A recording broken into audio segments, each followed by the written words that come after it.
Good evening, everybody, once again, who have logged on to this Atal Innovation Mission weekly webinar sessions that we have been hosting with very distinguished people who are able to add tremendous amount of knowledge and additional value to every one of you through the interactions that we are having with them.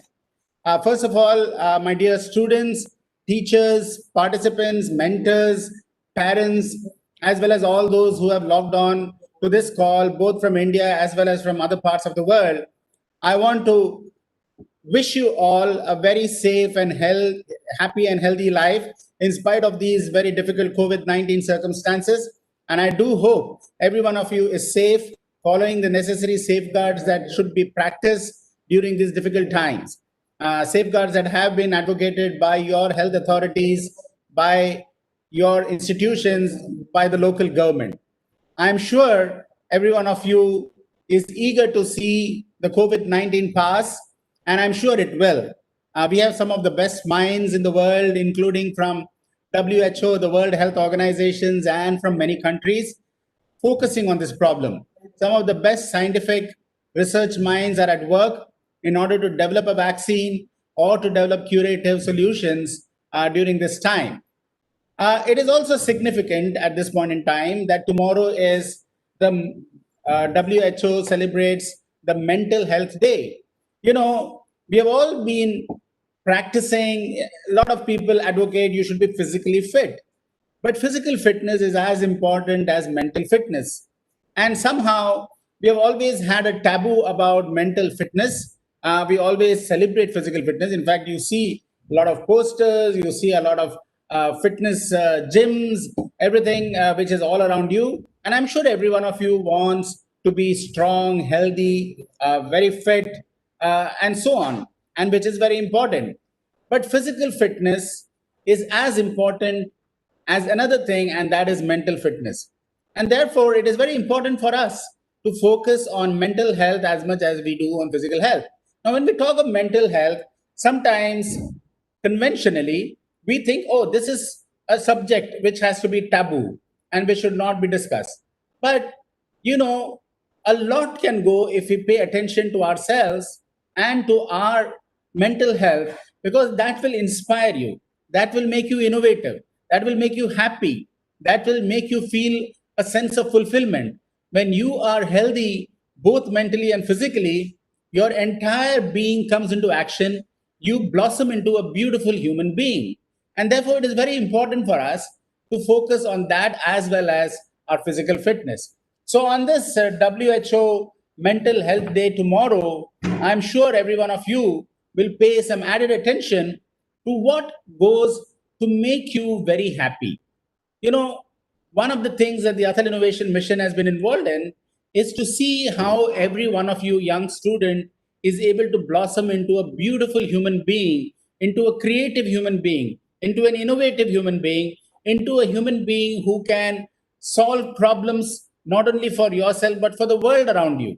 And when you are able to solve problems and you're able to create solutions, you get a sense of fulfillment. And that is why we have set up thousands of Atal Tinkering Labs in schools across the country.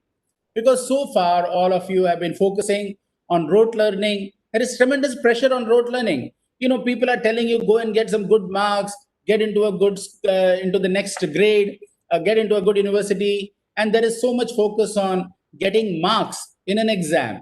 But getting marks, while it is important, I don't say that it is not important. It is more important for our educational systems to be able to bring out the best in you. You may be an artist at heart, you may be a writer at heart, you may be a technologist and engineer. How do you bring out the best in you, and how do you contribute to the welfare and happiness of the world? That is more important. And that is why our 5,400 adult tinkering labs are trying to create that spirit of innovation and instill in you a sense of having to contribute to the rest of the world. You can. Upon you depends upon the fortune of 1.3 billion people in India. You know, we all enjoy what they call as a demographic dividend, and you represent that demographic dividend. You are going to carry the country forward. You're going to, on your shoulders lies the responsibility of carrying a billion people into a land of prosperity and economic growth, as well as social well-being. So all of these are very important. And today I have, we could not find a better person than Omar. Now, Omar Diop, and he comes from Ethiopia, and he is now with UNESCO. Omar has 15 years of experience supporting education policy and practice in developing countries. You see, when we talk about Atal Innovation Mission and we talk about the various education initiatives, it is very important for us to have a global perspective. And no better person than Omar, who brings a wealth of knowledge, a wealth of practical experience of working in countries other than the countries that we all are in. And he can relate to what is happening here, to what is happening elsewhere, and bring the benefit of his knowledge and the knowledge of best practices around the world to your knowledge. And that is very important. And so we are delighted to have Omar. He is the head of education sector in UNESCO in New Delhi cluster office for Bangladesh, Bhutan, India, Maldives, Nepal, and Sri Lanka. So you can see there is a range of countries for which he is responsible for the education policies and education sector on behalf of UNESCO. Prior to joining the New Delhi office, and we're very fortunate, Omar, to have you here, Omar was a senior program coordinator of UNESCO International Institute for Capacity Building in Africa in Addis Ababa, Ethiopia. I just had an opportunity once to fly through Addis Ababa, and I have not been able to travel the place, but I had the fortune of traveling in Kenya and Rwanda and Tanzania and a few other places. But this is one place which I have not been, Omar. So your knowledge and your experience there will be very useful. In this capacity, he established um, and managed the Teacher Development Cluster, supporting the Continental Education Strategy for Africa from 2016 to 2025 of the African Union Continental Agenda. He also supported several African countries, Burundi, Guinea, Mali, Niger, Seychelles, and Uganda, in developing holistic teacher policies and regional economic communities in developing regional qualification frameworks, teacher professional standards, and social dialogue frameworks. Before IICBA, Omar worked at UNESCO headquarters in Paris, mostly on issues of strategic planning and field support in the education sector. Omar was part of the coordination team of the Capacity Development for Education for All program, now called CAPED. He conducted a series of interventions pertaining to literacy and non formal education, teachers, technical and vocational education, training, policy, and planning. Omar, we are just absolutely delighted. We feel very privileged that you are here. We have just rolled out the new education policy, which talks of many things that you have already done. It talks of the importance of vocational training. It talks of the importance of teacher training and teacher capacity building. It also talks about how do you make our young students innovative and be ready to face the world with 21st century skills that are so very important. And 21st century skills is a combination of both technology skills as well as soft skills, which enables the person to become a full human being. Now, with that, we'd like to listen to you first, your own journey, a little bit more about yourself than what I read out, which is very impressive indeed, but something from a personal angle, what you have learned through your travels in Africa, in Europe, and now in India. Please share with us and inspire the young students who are eager to listen to you about your own personal journey.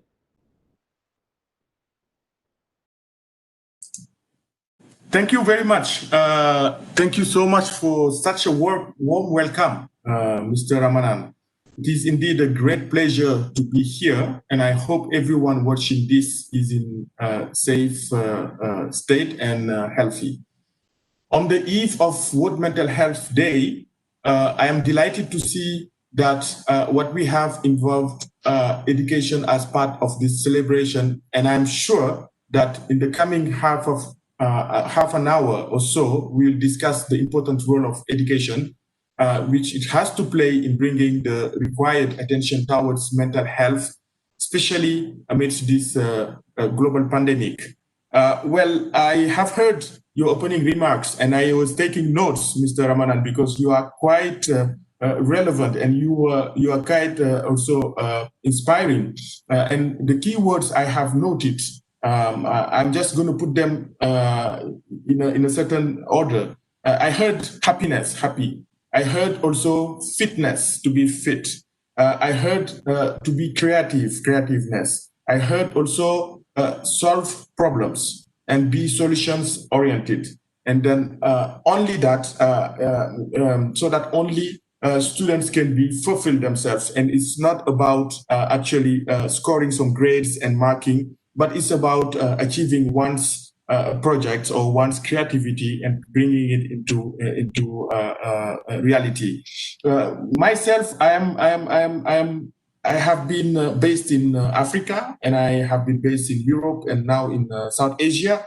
I traveled through this journey through different education systems and through different cultural aspects. And so, but what I have learned is nobody can be claiming that that expertise and that absolute expertise. We are all lifelong learners. All throughout all this journey, I've been learning, and when I bring it together, I'm so happy today to be based here, especially in India, where you can find various contexts in one single country. You can find Africa in India, you can find Europe in India, you can find South Asia also in India. It's a mixture, and it's a holistic and comprehensive system which is there, which is quite interesting. And when we talk about also 21st century skills, this is the last keyword I heard from Mr. Ramanan. The 21st century skills, I always do advocate that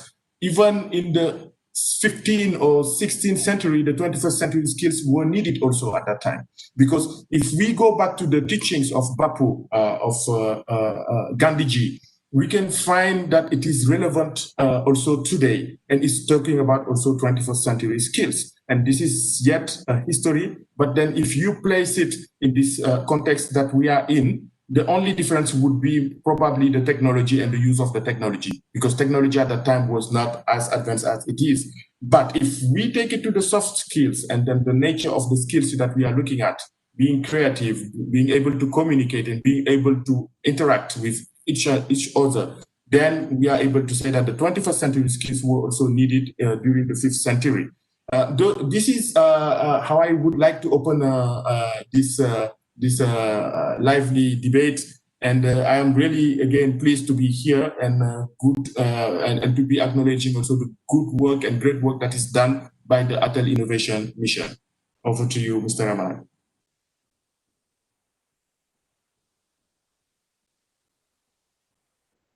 Excellent, Omar. You have set the perfect framework for our continued discussion. I'd like to, you have now been in Africa, you are now in India, and you have been looking at so many countries. What are some of the challenges that children face in the education environment, and how is UNESCO trying to help them?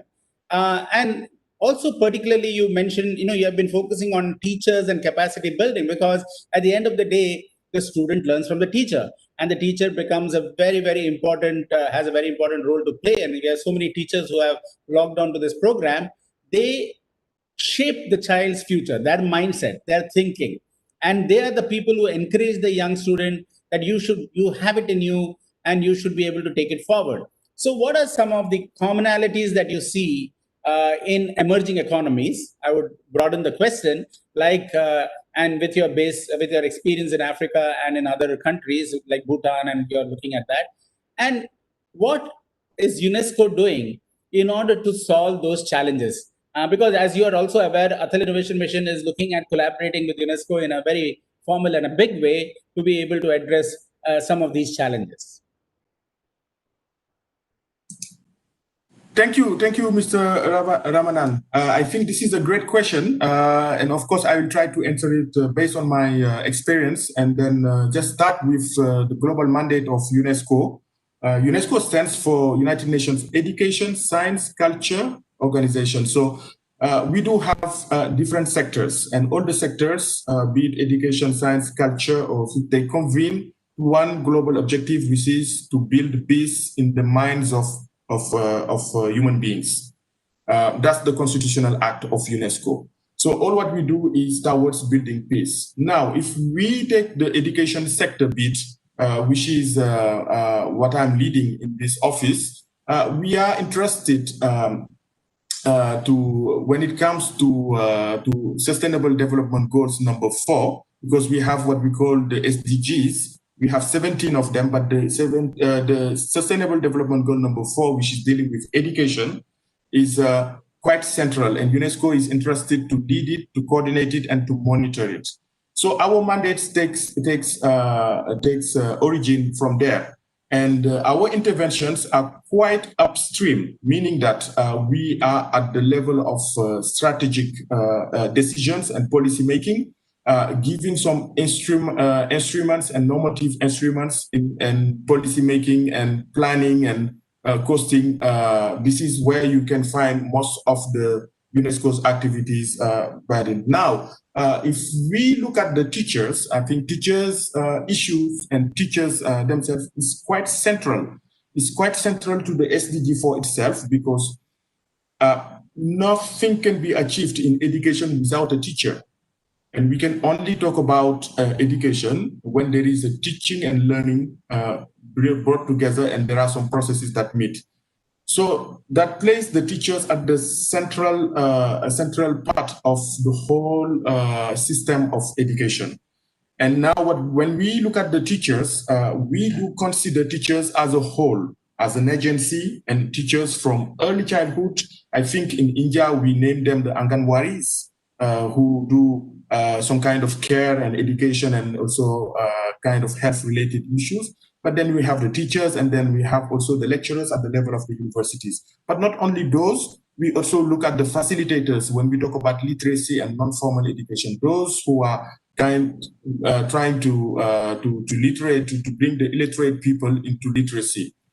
So we address it as a whole, and we try and define the different variables of teachers, look into the profession, because the first goals that the United Nations were working against were what we call the Millennium Development Goals, MDGs, and that ended in 2000, in the year 2000. And then after we had what we call the Education for All goals, which was from 2000 to 2015. At that time, most of the emerging countries and the developing countries had access problem. Access meaning that a lot of people who were at the age of going to school were not accessing the schools. So what did we do as an organization is to help the countries, and mostly the developing countries, to kind of improve the access by building new school facilities, but at the same time also hiring new teachers. But that hiring of new teachers at that time, from the year 2000 to 2015, led many countries to massive recruitment of teachers, and they overlooked the quality of the training of those teachers. And then the quality aspect then came on board, and teachers were not well prepared and well trained in order to hold the classroom. That's why, for example, when we talk about a country like India, India is incredible and is doing very good when we talk about access to education, because it's reaching something like 97% of the population that is at age to go to school. If we go back to Africa also, we will find this some figures around 90% of the population who are at age to go to school, who are going to school. But there is a problem that came on board. Children go to school, they complete the primary school cycle, but still they are not learning, and they are not meeting the foundational skills, and they are not meeting, sometimes most of them, they cannot read and write and do the mathematics. So that's why the quality bit of the teachers is now the new issue that I have been seeing throughout my journey. And then when we talk about policy, it's not about, the focus is shifted to the access of quality education. How do we make sure that those most marginalized groups that are over there, that have yet they are accessing education, they are accessing the schools, but probably they are not receiving a quality education which they are meant to receive compared to other children who are in the urban areas, for example, or in the most wealthy towns and states. So this is really the real problem that we have been seeing. And due to the nationwide lockdowns recently, one of the most deeply affected groups are the persons with disabilities, as they face additional barriers to the pre-existing multidimensional inequalities that they have to face in their daily lives. So those kind of issues, and then the people that, and India is incredible again. I mean, if you look at the RTE, Right to Education, it has classified 21 types of disabilities. It's already there. Even developed countries don't have that classification. So India is quite ahead when we compare it to countries like in sub-Saharan Africa, which don't have those kind of policy instruments and those kind of provisions yet. And then thus they are not addressing the whole issue. So now here, if we come back to for example, India, then we 21 type of disabilities, then we realize that there are a category of students that mentally has some kind of challenges, so they are differently abled. And then we look at the schemes that were also put in place by the government and then by various schemes that were put in place. Then we can talk about how India was quite proactive and innovative in meeting this. Now, at the policy level, I don't think there are much to say in countries like India, for example. But when we talk about Bhutan, Sri Lanka, Maldives, and then sub-Saharan Africa, there are a lot to say because yet they have to have those policy instruments. In India, it's rather something else. It's rather related to the implementation itself. The provisions are there, the schemes are there, the funding is there, but it's at the implementation level that we see some gaps. Excellent. I think, Omar, you brought several very important points in what you just said. You mentioned that quality is very important. Quality of education is very important. You mentioned about the emphasis on sustainable development goals, because an awareness of sustainable development goals leads to the quality improvement that we talk about. You also mentioned about the several challenges that are there for children who are in the remote places. In the urban areas, we have good access probably to high quality education. But the moment you go to the remote areas, the remote coastal districts, and India is a very large country. We have 1.3 billion people. We have over 600,000 villages, and we have more than 4,000 towns and cities, and we have only 8 tier 1 cities. So there is this huge population of India which is out there in tier 2, tier 3 cities, rural India, and they have to get the benefit of the same quality of education as everyone else. Now, one of the things that we have been doing at the Atal Tinkering Labs, or through the Atal Tinkering Labs, is to build an awareness of sustainable development goals. So, what we tell the students is, you are going to be the architects of the future. So, can you see the problems in and around the communities that you live in? And can you create an innovation? But the innovation should be aligned with one of the 17 sustainable development goals. Now, that has enabled our young children to become aware of what the sustainable development goals are. Otherwise, when I was growing up, I didn't know what sustainable development goals were. But now you go to a school in grade 6 or grade 12, the students all know about it and they talk to their teachers about it. And then they create innovations which are aligned to them. So this whole awareness is building up, right? But at the same time, you brought another important part, and that is there are a lot of disadvantaged or differently abled children who need the benefit of high quality education. And in fact, there is this conference going on right now called RAISE, which just concluded today, I guess, which is Responsible Artificial Intelligence for Social Empowerment. Now, in this conference, I had the opportunity to listen to quite a few speakers on how AI can help in education. And one of the things that is coming out very clearly is because of technology and digital technologies and emerging technologies like AI, you are now able to understand, identify pockets where you need to have focused attention. And using AI, you can even help children with autism and so on and so forth. So, from your point of view, how big is the emphasis on digital technology or digital education in the UNESCO scope? And what are you doing about it? And do you feel that there are some initiatives in India which can be enhanced, or are there some initiatives that are going on in India which can be shared with the rest of the world?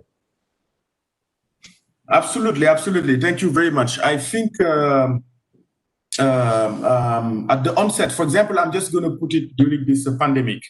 But of course, the technology and digital education and all this distance learning methodology, we really have created what we call the Global Education Coalition,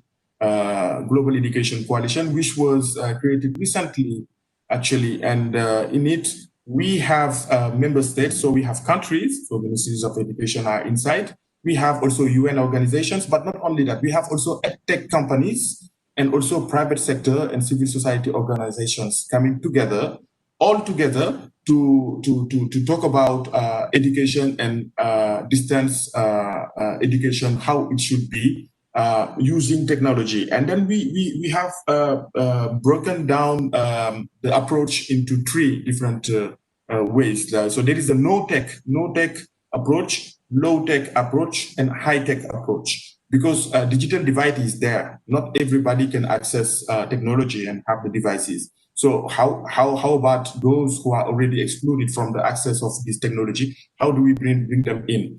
So UNESCO just used this convening power to bring on a lot of companies together. And of course, if we look at what is happening here in India, India is quite, again, impressive and a kind of open laboratory when it comes to artificial intelligence, when it comes to technology and the use of technology and these edtech companies. There are a lot being done, and they have been also included into several of our initiatives. I think it's the case of, I forget the names, but it's the case of the Central Square Foundation. It's the case of, there was an IITE also in one of the states. Of them, yeah.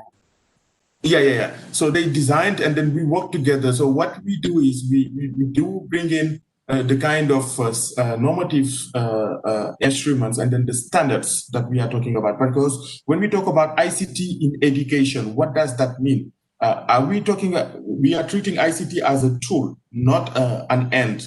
So if we treat it as a tool, then it means that the users of that tool should be able to use it. So the digital literacy then comes on board. What is digital literacy for the teachers? What is digital literacy for the learners? And what is digital literacy for the parents who will be supervising also their kids? Those kind of frameworks, and then we come out with some guiding methodologies. And we put in place. And right now, as we are speaking, next week, 15 and 16, I am organizing the South Asia Regional Symposium on ICT in education. And I'll be having our Category 1 institute, which is the Mahatma Gandhi Institute here in New Delhi. MGIP is called. They are quite advanced in terms of implementing global citizenship education and education for sustainable development and the use of technologies. They even gamify the learning process, and then the gamification of the learning process for the younger ones. And then how do we bring in also learning through play and those kind of issues, and the artificial intelligence bit also, all this coding. One of the initiatives that I could cite also is the Girls in Robotics. It's a project that I have designed with some award winners, the world winners for the robotics Olympics. It's a World Olympic on robotics where the youngest one that are brought to compete and make robots. So what I did is there are two of these awardees who are sisters, and they are Indian diaspora based in the US. So I brought them back as teachers, the kids, to meet their peer learners here in India who are students, and then we did a positive discrimination because we didn't want no boy. What we are trying to say there is girls also are equally good in science, and sometimes they are even better than the boys. when they do in science. So that's the advocacy message which is behind. And we partnered with a private company, which is Lego, to do some robot kits, and then we provided it. And the workshop is targeting the youngest one, and the teachers were the young students teaching the young students from India. So those are the kind of activities that we do. But when we finish with these initiatives, what we do is we involve a policymaker in it, in the process, but also not only a policymaker, but also a practitioner, like a teacher educator and a teacher, so that after they can exchange on it. NCRT is a privileged partner to us, because whatever we do partner systematically, for example, with NCRT. Because at the end of the day, UNESCO's program are not meant to be sustainable. It's the country's program that will be sustainable. It's the country's program that will make an impact. So we try to align with the vision that the country sets and the national priorities, but then we engage with the national institutions and we come with some kind of ideas and then comparative studies so that it can influence also policy making. This is how we proceed. And I could cite also several other activities, like, for example, the context. Recently, we did contextualize the framework for reopening schools in India. So when you should reopen the schools, what should be done before the reopening, during the reopening, and after the reopening, and then targeting different layers from the policy making to the classroom. Those are the kind of initiative that I could cite, maybe. But just to maybe end my response here, when we talk about distance learning, the use of digital innovation, and then ICTs and distance learning modalities, we are saying that face-to-face, of course, cannot be replaced. And we are saying that it shouldn't be 100% online. We are saying it should be a kind of mixed approach, and find a way, because there is this dimension which is related to the emotional aspect and the emotional aspect of the learners, that the teacher should be able to read. And I think through distance education, it's quite difficult to have that interaction. So we are saying that we should have a kind of hybrid approach, and then make sure that we could have a holistic response to learning, because there is no one solution to it. Indeed. A holistic, blended approach towards learning is very important, especially when you are young, because you do want to meet with people. You also want that physical interaction, which is so very important in the growth of a child, and our own life experience. I did see a lot of commonality, Omar, with what UNESCO is doing and the relationships that you are having with what Athal Innovation is happening today. For example, we are also working very closely with Lego, and they have adopted more than 100 schools in India for establishing adult tinkering labs and helping them. We're also working with NCERT for seeing what are the new ways of blended learning that one can introduce, leveraging adult tinkering labs and leveraging augmented virtual reality, for example. How do you create virtual labs if people are not able to go to work, or they are not able to go to the school? And of course, you brought out one very important point towards the end, and that is you talked about, it is very important from an emotional health point of view that the child gets the opportunities for being emotionally fulfilled. And which leads us on to this very important point. And I'd like to, as I think Ronak will be getting questions, and after this, I'll be inviting questions from all the audience who are there.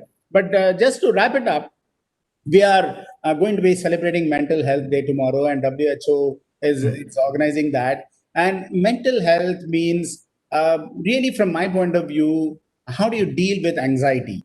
You don't want anxiety in anybody. You don't want anxiety in a child. You don't want anxiety in a parent. You don't want anxiety in the teacher. And there are many ways in which one can deal with anxiety.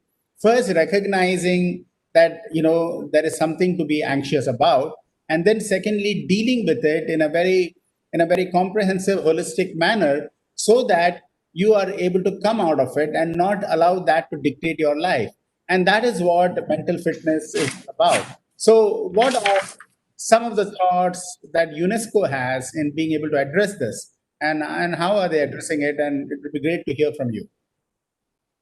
Okay, thank you very much. This is indeed a very good question, and I think while the human and economic crisis is haunting the entire world, almost all sections of the society have been affected. But I must mention that certain sections of the society have been affected in a greater proportion. And you are very right. Once mental health not only has a significant impact on themselves, but it can affect people in their surrounding as well. I am really delighted to share with you that UNESCO New Delhi has been working extensively on the subject of mental health and launched posters to guide students in this difficult time at the onset of this pandemic. And we did launch these posters together with NCRT and the Ministry of Social Justice. And we will soon also be launching a mental health course as well, which will outline actually the strategies and lessons, ideas to support mental health. UNESCO New Delhi, in partnership with NCRT again, has recently developed new animation videos to promote health and well-being of adolescents, given today's main theme. I must inform you that there is a video that focuses entirely on emotional well-being and mental health. The video is available in both Hindi and English, and I encourage all the audience here to watch the series of videos, and we have developed them keeping all students and teachers and parents in mind. We have several sets of resources that were developed indeed during this time. I was trying to just share my screen so that people can see. Yes, I'm trying to. Yes, I'm not having the right one.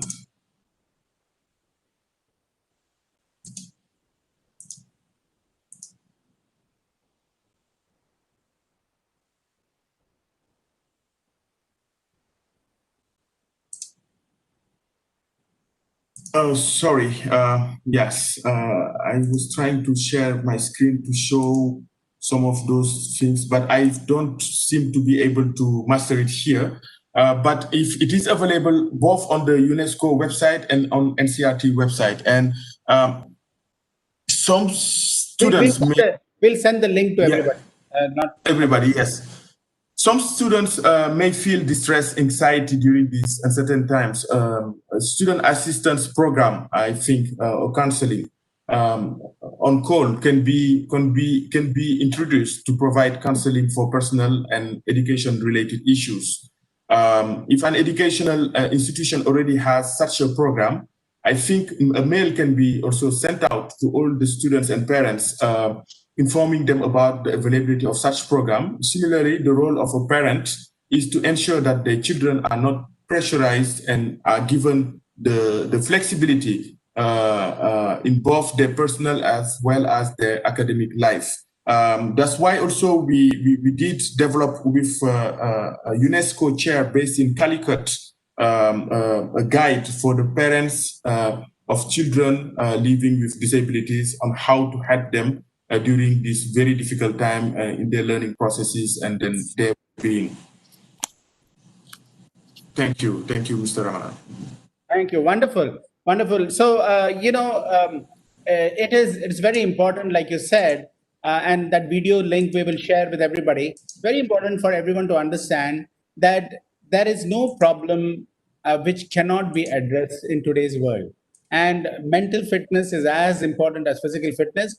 And just like if you're physically not all right, you feel good to go to a doctor. So also, if you are feeling anxious or if you are having some cause for concern, I mean, don't feel afraid to talk about it, because anything that you have as a problem, when you share, you have a solution for it. And I'm sure there are many solutions out there.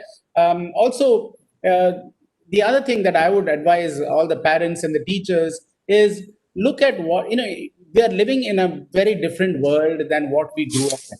When we grew up, we wanted our children to become engineers, doctors, well-paying professions, standard professions that we wanted. And so we were always saying, go and study well, and so on and so forth. But in today's world, every area is an opportunity for growth. Whether you are an artist, whether you are a writer, whether you are a poet, whether you're just a conversationalist, whether you're a philosopher, even philosophers are earning a lot of money. They can write books and they earn a lot of money. So, every field, whatever be the field that you are interested in, there is an opportunity out there in the world, because the world is looking for people who are creative and who can add value to the quality of their life, to the quality of their thinking, and to the quality of the environment. So I think everyone has an opportunity out there. That's the world we are living in, and I want everyone to be aware of that, and I want to share that perspective. So Ronak, uh, we are having some time to entertain a few questions. So are there any questions? And if there are any questions, can you put it forward to Omar so that he can answer them? Yes, sir. There are two prominent questions which we have received from our audience, and I'll just start with the first one. Given the circumstances, the teachers are sometimes unable to get in touch with the students in a physical manner, and they are conducting a lot of online-based classroom and classroom experiences. So, how can the teachers ensure that, uh, or maybe make the students realize that the environment of a usual physical environment of the school, how can it be replicated in a virtual classroom environment? That is an understanding of my question from the teacher who has shared it us, and this teacher is from Kolkata. Sure. Omar, if you can address that. Yes, I think this is a good question, a great question, and I think this is the center of the problem itself. Now, it's impossible for the teachers, for example, sometimes to engage physically with their children and to face them. So I think, and what we've been saying, and we have also some kind of resource, a lot of resources that are talking about it. We have produced is to increase and engage more the parents. Parenting actually is going to be increased and in learning. I think teachers have, of course, to engage with the learners during this distance learning modality, but at the same time, also engaging with the parents in giving them tips on how to follow up and how to also do some kinds of assignments with their own children, because the parents are with the children in the house, so they can continue what the teacher has started, but the teacher should be then following up on both what they have given as an assignment and both what the parents are implementing, and guide the parents themselves, support them so that this can be replaced. But not only that, also to give the students and the learners themselves more responsibility, and then give them some kind of room so that they can organize themselves in a project-based project-based approach and initiative-taking approach, meaning that can work with the family members where he's staying, and to get them realize one project that will be designed together with the teacher. But in going throughout the implementation of that project with the family members, the brother, the sisters, or maybe the grandfather and the mother, and then they will learn through that process, and they will report back to the teacher, and the teacher can have remedial actions. And this, I believe, is the only way we can tackle this issue when the school facilities are closed. Great. Ronak, we have one more question. Yes, sir. So the second question is pretty simple from a student. The student is asked, this is a student from Goa. Okay. So the student is asking that how actually can I manage my online and offline time, considering he or she is doing a lot of online activities due to the current situation. The school is online, the learning is online. So how can he or she find a good balance between online and offline activities both? Yes, that's again a great question from a student, indeed. I think the pressure shouldn't be on the student's side. The pressure should be on the teacher's side, who is actually giving those assignments online. The online assignment and the online presence should be controlled, and then also should be kind of managed and limited. What I believe in is what we said earlier, having a blended approach. And you cannot have a blended approach when, for example, the schools are closed and there is a lockdown. What can you do is to increase again the involvement of the parents and the involvement of those people living with the children, and giving them some kind of project to be implemented so that they can get disconnected and go back to the real life and do those kind of projects. And by doing it, they will be learning by doing.